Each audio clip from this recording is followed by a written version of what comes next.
This episode, I want to talk a little bit more about culture, but one specific aspect of culture. And you might have heard if you've listened to other episodes, and I hope you have. Thank you. If you haven't, welcome to your first episode. When I talk about culture, I like to talk about the three V's of culture: values, vision, vulnerability. Now, on other episodes, I've talked about values. You can go look for an episode on core values. I've talked about building a compelling vision, but I haven't talked much about vulnerability yet. So I want to talk about that third V, that third aspect of culture that I call vulnerability. If you look up vulnerability on dictionary.com, you get an interesting definition. The definition is the quality or state of being exposed to the possibility of being attacked or harmed, either physically or emotionally. Ouch. That is not a definition I like. That's the definition. I don't want to be vulnerable. So I want to change that definition. I like the word vulnerability. I want to change the definition as it relates to you as a leader within your organization. And here's what I would suggest we think about when we think about vulnerability. Vulnerability is a willingness to admit when you've made a mistake or you don't know how to do something. Willingness to admit when you've made a mistake or you don't know how to do something.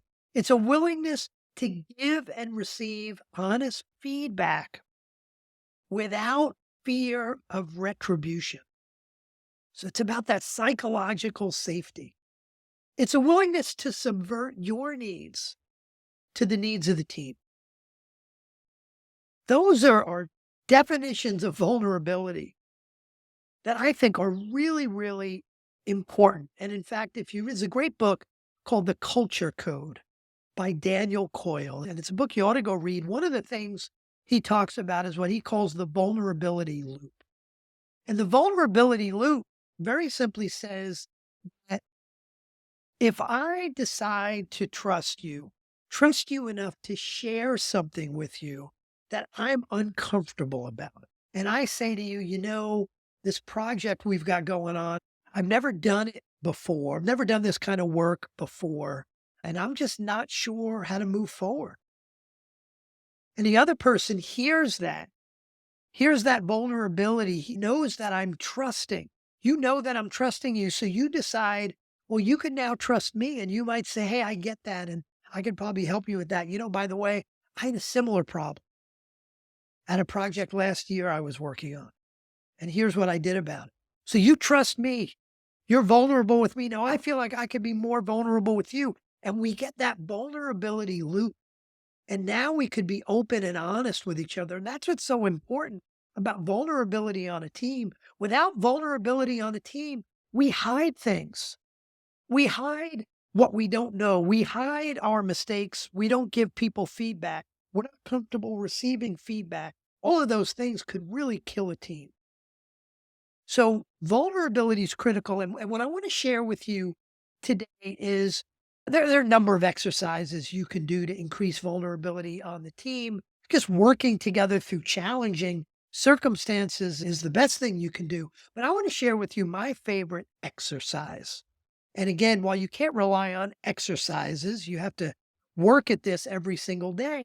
There are certain exercises, things you can do to help put the pedal to the metal a little bit, to help go from 30 miles an hour to 60 miles an hour to 100 miles an hour in your journey to being more vulnerable as a team. And my favorite exercise is one called the peer accountability exercise. Now, it's my favorite. It scares the heck out of some people because the peer accountability exercise, and I'm going to take you through it step by step. The peer accountability exercise is an exercise where you are going around the room and giving everyone on your team feedback, and they're giving you feedback as well on what you're doing right. And it's helping the team on what you're doing wrong, and it's hurting the team. I made the mistake once of giving people 90 days notice that we were going to do that exercise. Said, hey, when we meet 90 days from now, we're going to do peer accountability exercise and you're going to give each other feedback. I got calls from 5 out of 7 people on the leadership team saying, just scared to death. I don't want to do that. Let's not do that exercise. Could we wait a while and do that? I mean, people are so fearful of giving and receiving feedback. So what I found is the first time I do this with folks, I surprise them with it because it doesn't give them enough time to think about it and get scared. They just do it.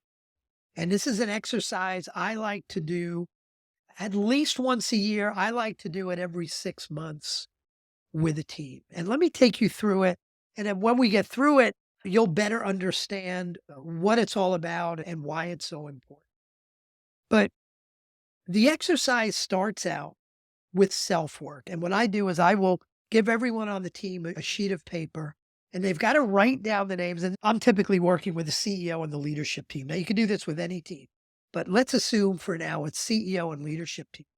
And the first step is they're going to sit down and write the name of everyone else around the room on a piece of paper. So you're going to write all of your peers on that team, the names on a piece of paper. And then there are 2 columns. One column is about what they do well that you want to thank them for. Here's a strength. Here's something you do that helps the team. I want to thank you for it. That's one column. And you pick one thing. It's not a list of things. Here's one thing. When you challenge us to think outside the box and don't let us off the hook, that is great. I hope you keep doing that. That really helps the team. So one column is something you want to thank them for that helps the team. The next column is something you want to tell you would like them to work on or stop doing because it hurts the team. And for everyone around the table, all of your peers on the team, you are filling out both of those columns. Now, the excuse I get is, well, with this person, I don't work with them too much. I don't really have much to say. And I call BS on that. If you're on a team together, you're on that leadership team, you've got some kind of meeting rhythm you probably have together, you know them.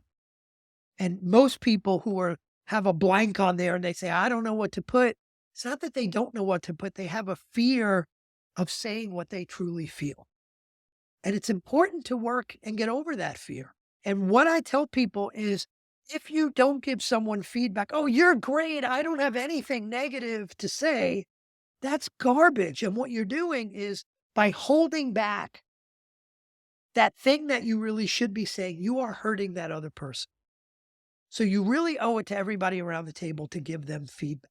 So it starts out with you just taking notes of everyone at the table, what you want to thank them for, and what's something you want them to change or work on or stop doing that hurts the team. Now, next step is really important. Normally this is around a conference room table, but now we have to share. And in sharing, and I know this is going to sound kind of touchy-feely, woo-woo, but I don't care.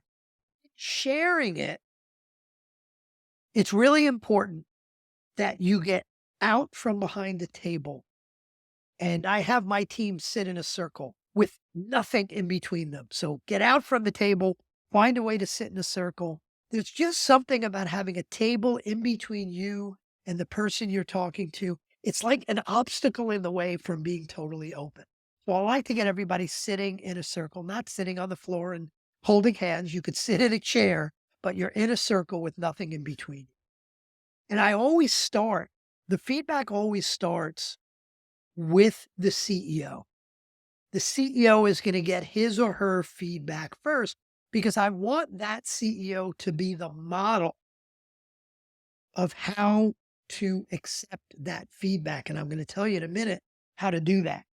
So what happens is the CEO goes first, which means the CEO is going to get feedback first. You're going to go around clockwise around that table and you're going to start out where everybody one by one is going to say, hey, Susan, here's something you do. When you share your vision with us, it is always so clear and helpful. I want you to keep sharing that vision with us whenever we get together. I really want to thank you for that. Everybody goes around the circle and you're sharing what they do well that you want to thank them for. Now, as you're sharing that, the CEO is taking notes on what everybody is saying. Now, here's the other important thing. And number one, you're going to go around and share the positive. Then when you're done, you're going to go around again and you're going to share, hey, here's something, when you interrupt in meetings, when you get frustrated in meetings, you tend to get frustrated quickly. That really shuts us up. It hurts our ability to be productive as a team. And I really like you to work on that. That's the second round. First round is what you want to thank them for. Second round is what you want them to change. CEO is doing two things. Number one, writing down what everybody says. Here's what's critical.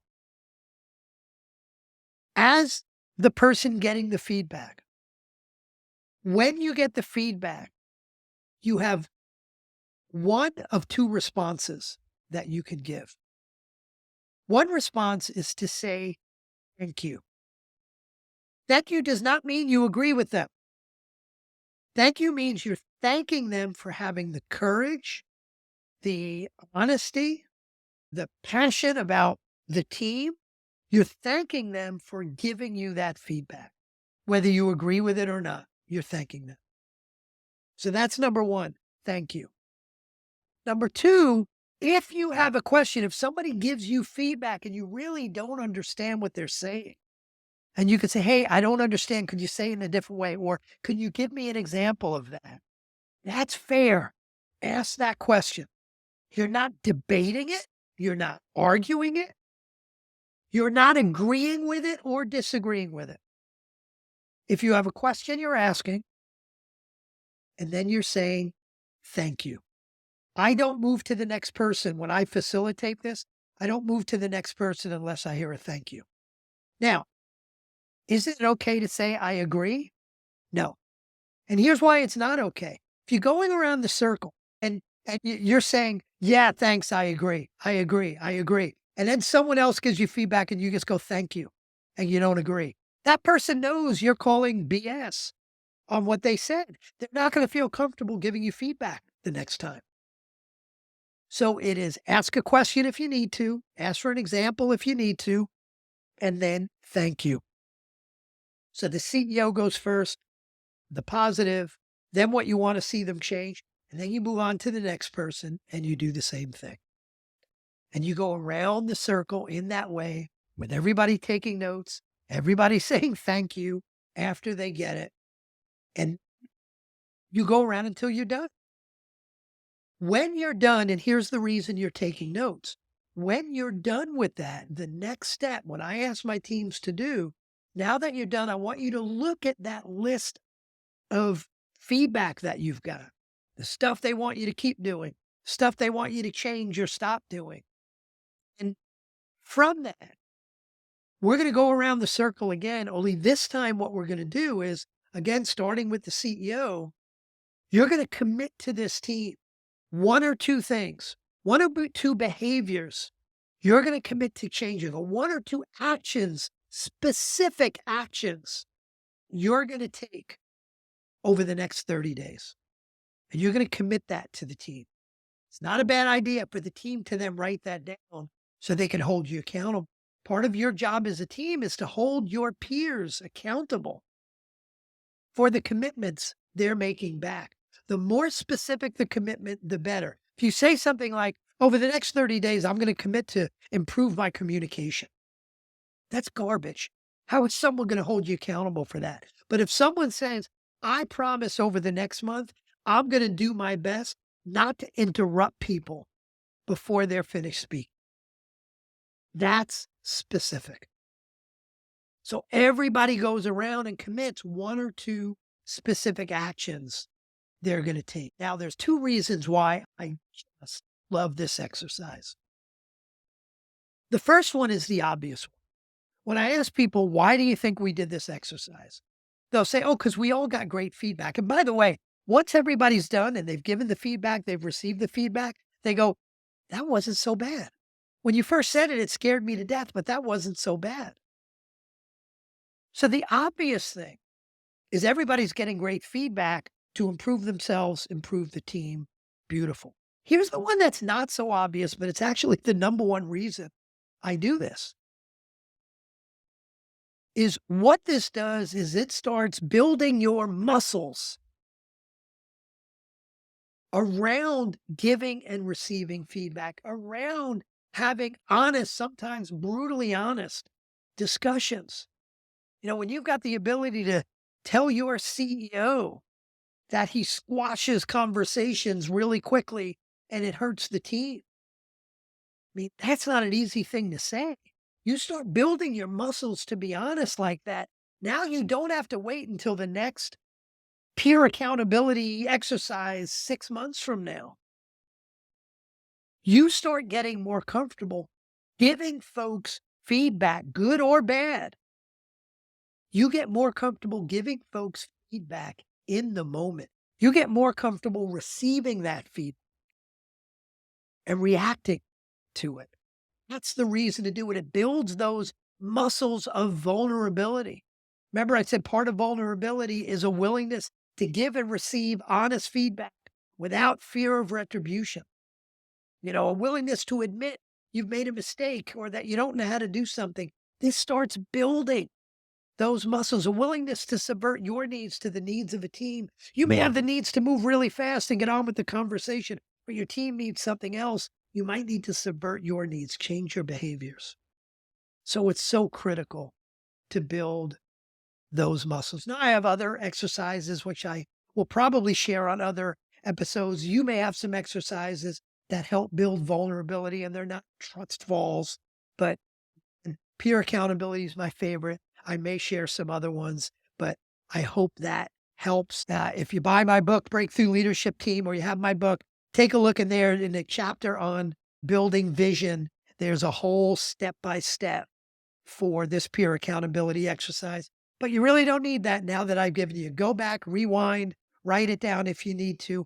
I promise you, this is an amazing exercise. Build your vulnerability, build your ability to give and receive honest, open feedback. Go do that exercise. See you or hear you next time. Take care.